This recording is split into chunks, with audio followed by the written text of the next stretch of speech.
Hi, welcome. We're back again. Dr. Shalom and I are going to be talking today about something that we all do all the time, too much of it, and you don't even know.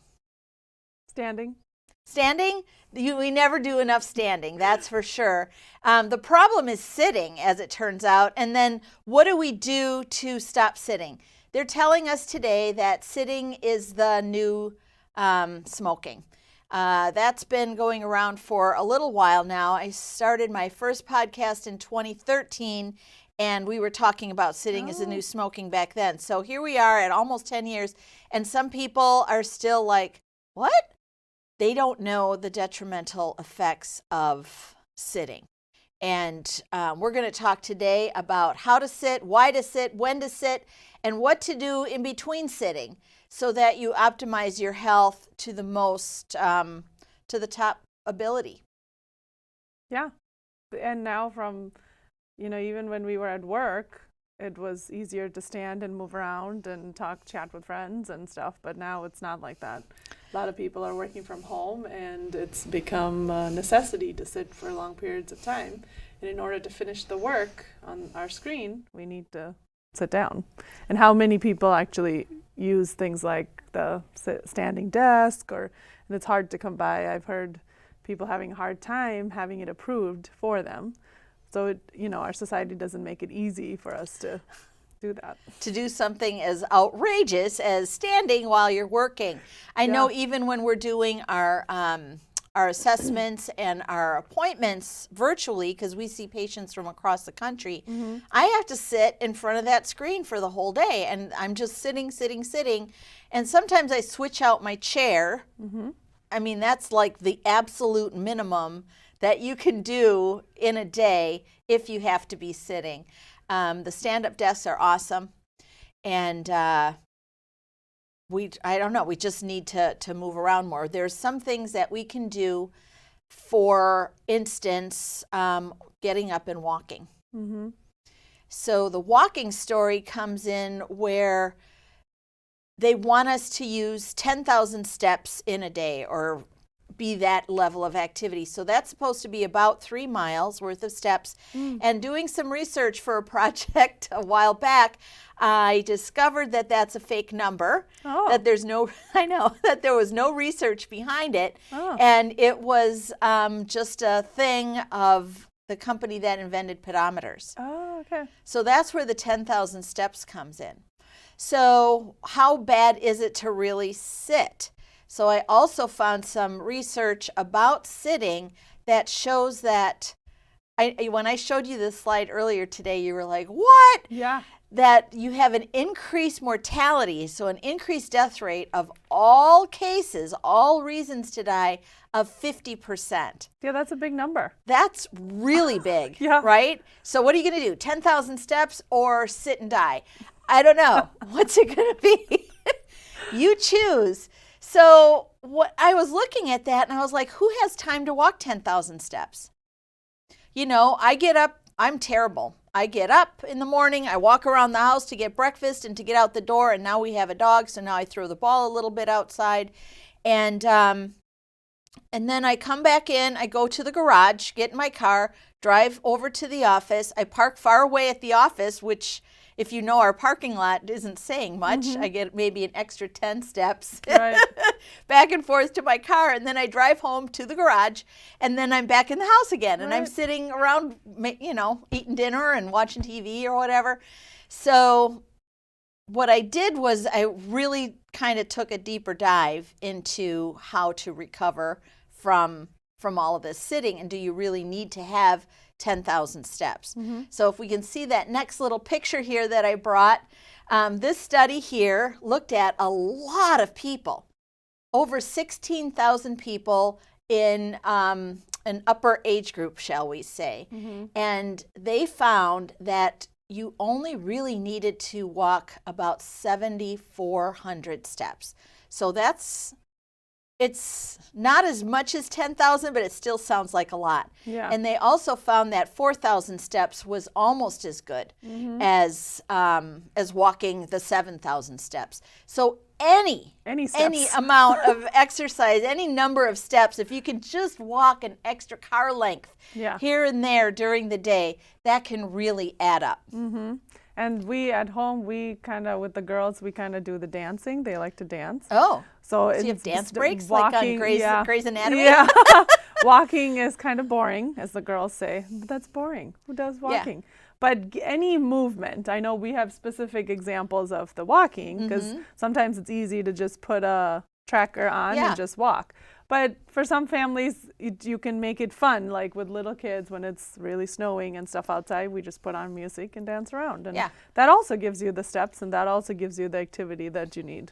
You just need to get your heart moving a little and readjusting your cardiovascular system and straightening it out a little bit. Yeah. To have it like all hunched over like this is just really not good for the body. Some of the things that you can do that are suggested normally in one of the studies that I looked at were even simple things like moving your wrists around, standing up 16 times in a day for just 2 minutes will straighten out all the cardiovascular system. I can't even begin to imagine how beneficial that is for the spine. Right. To just stand up for a couple of minutes a day. And in this day and age, we're always on our phone. Our head is way forward. We slouch. Our shoulders get rotated.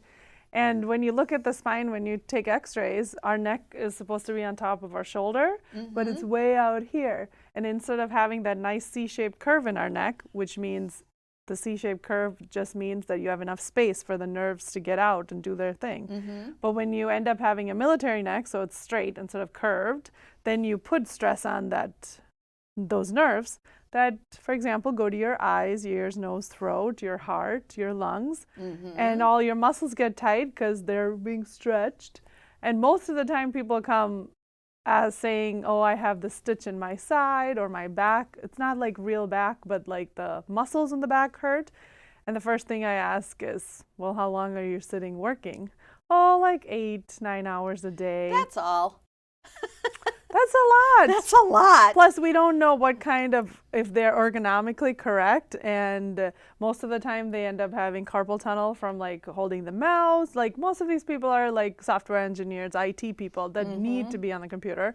And they're sitting down.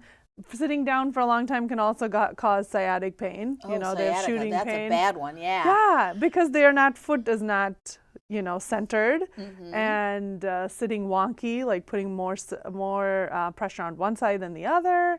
So there's so many things going on with just the sitting, posture affecting not being able to breathe. And then most people usually I've seen have their mouth open too.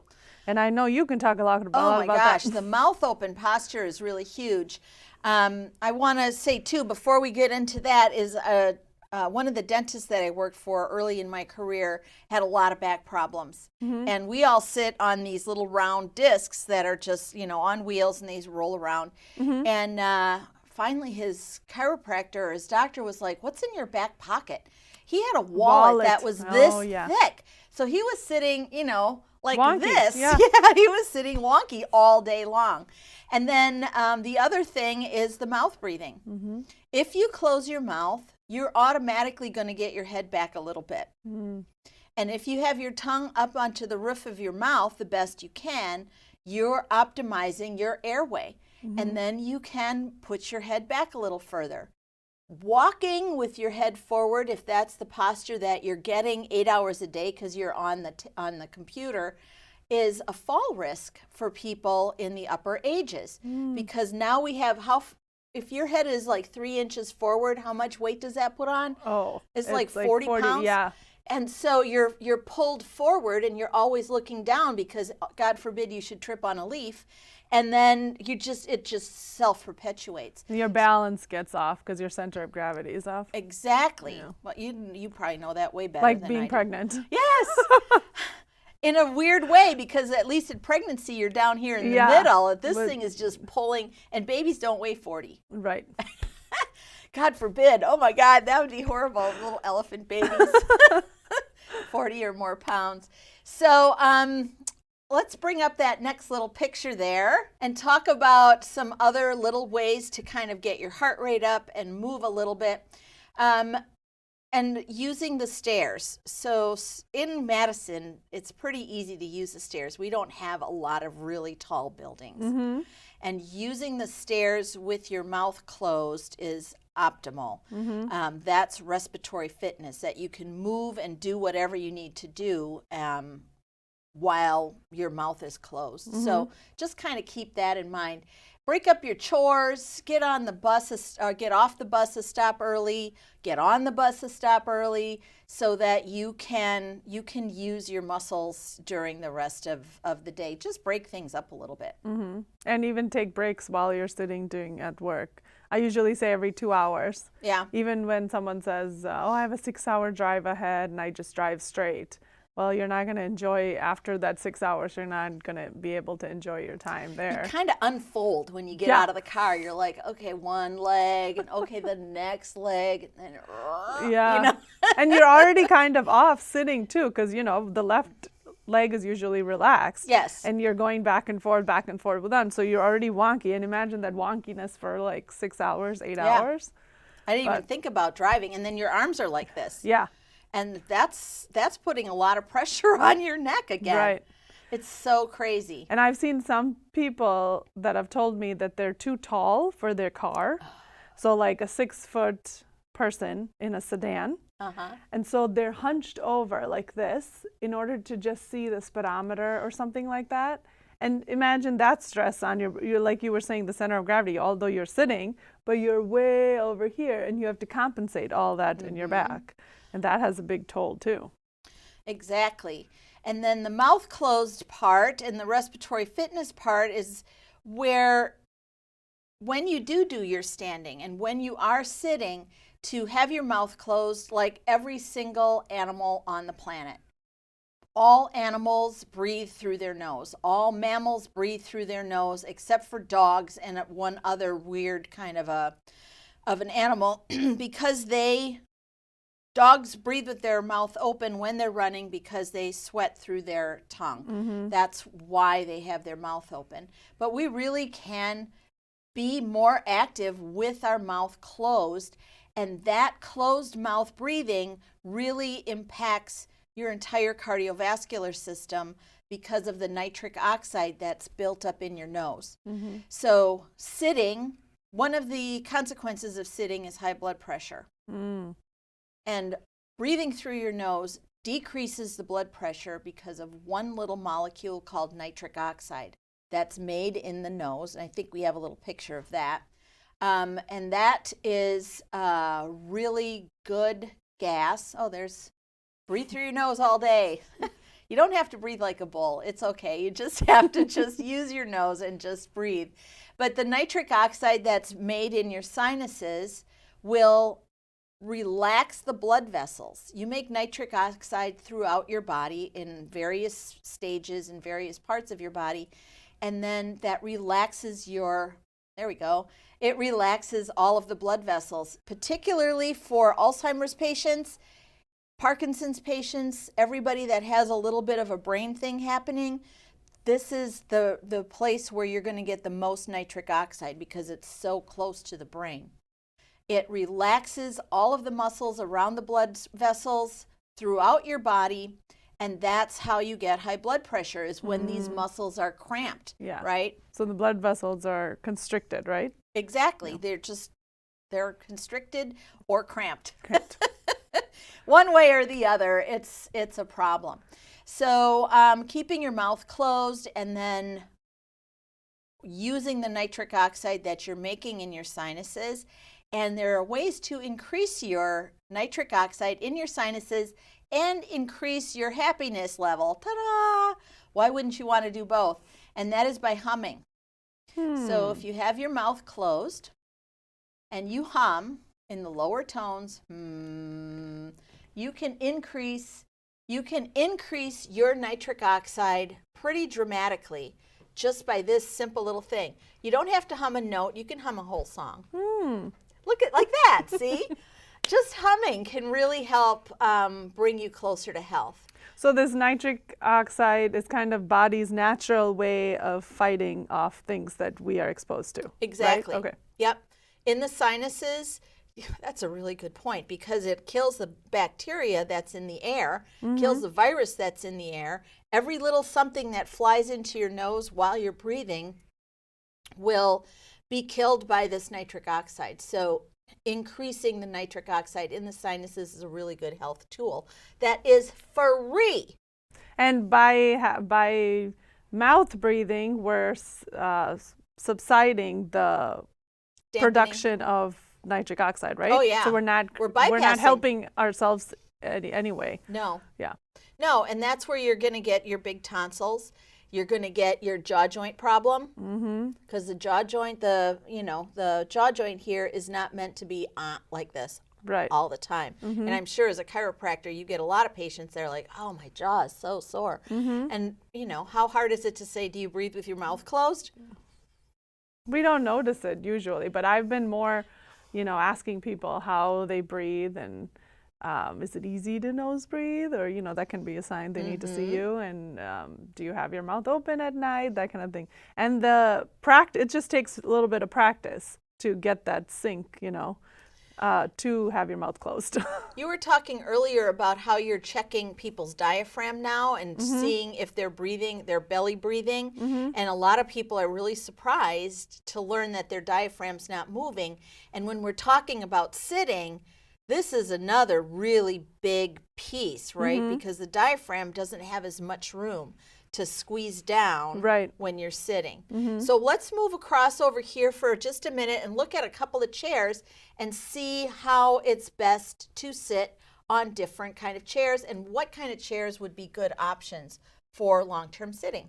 All right, so we're over here in the chair department, and we brought 3 different kinds of chairs. 2 are dental chairs because I can't help it.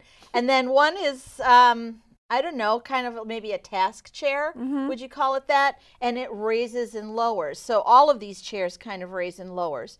This is my desk chair. As a dental chair, this was pretty unique in the early 2000s. It came with what do you call it? Armrests. Armrests, yeah. Yep. So dentists were not used to using armrests at all, and so they made them removable. All I did was knock people in the head with the armrest. So I didn't use it, but that is more ergonomic because it helps you sit up straighter. Some office chairs do have arms.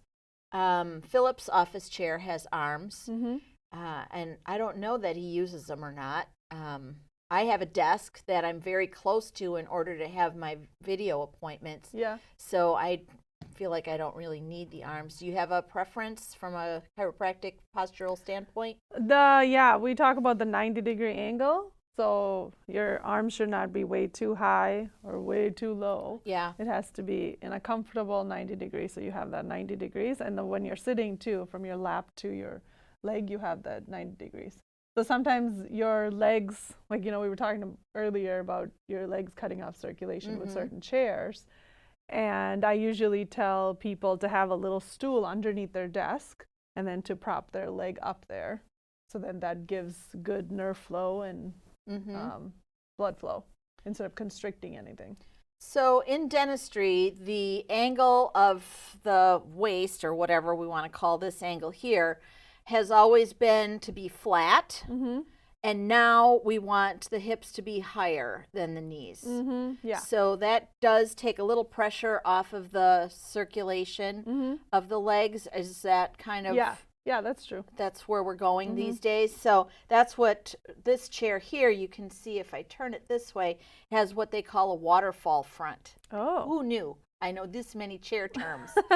Okay, so it has a waterfall front, so it doesn't really cut your legs off. Got it. Okay, and when we do Buteyko training and people are sitting on a kitchen chair, which is usually pretty hard and doesn't have arms, we ask them to sit on it. I'm going to show you with the corner. Whoo, I got this wire. With the corner of the chair between their legs like this. Oh, got it. To take some of the pressure the off. pressure off of their legs. This chair can go up and down, and I do go up and down with it, like over time, just so that I have different angles. Let's see what else. So this chair pan, Another term. the chair pan also tilts back and forth. Oh, okay. So that I can have all of these different adjustments, and this back part here goes forward and back. And the newer chairs have a flexible back that goes back and forth with you as you're adjusting with your patients. Nice. So this is the chair that I use then when I'm on the computer all day. Oh, we forgot to bring the ball. Yeah, you can. I usually suggest if someone asks me what kind of chair, and I usually suggest a ball chair. Do you? Yeah, because they have them now where you have the seat and there's a hole in the middle and then the ball is in there. And that actually, with someone who is not very compliant with posture, it kind of forces that straighter back. And it's, it has the stability to, like, okay, let's say they have a standing desk. They'll stand, and then if they need, they can use the ball chair, and then when they need to have a switcheroo, they can just, do that. That switch has worked good for a lot of people. So when are you suggesting to switch? Every 2 hours. Every 2 hours, a different chair, at least. But just so you can go, how you said standing 16 times? That can be done when you're switching back and forth, back and forth, yeah. Nice. Yeah. And then you were very excited about my saddle chair. So that one also, watch out, if you use the wrong lever, it's going to kick you right out, because it also has a chair or the seat that pitches forward and back. Ah, okay. This is the kind of mine doesn't have a saddle, but it's a round one that I use to adjust their neck and their extremities. And this is kind of like what it is. So it kind of forces you to sit upright. It has your hips in the right configuration, correct? Yeah. And no leg cut off. Right, because it has a waterfall thing on the sides. Yay, waterfalls!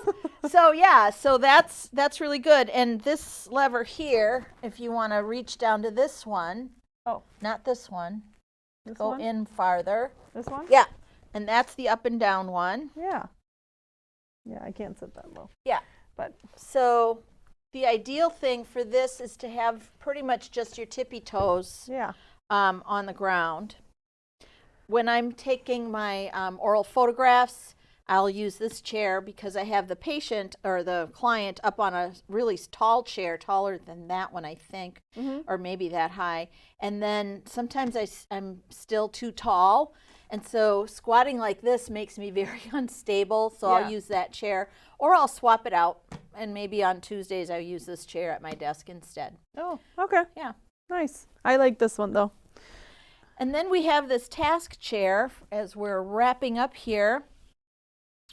And this one, if you rotate a little, you can see it has feet attached.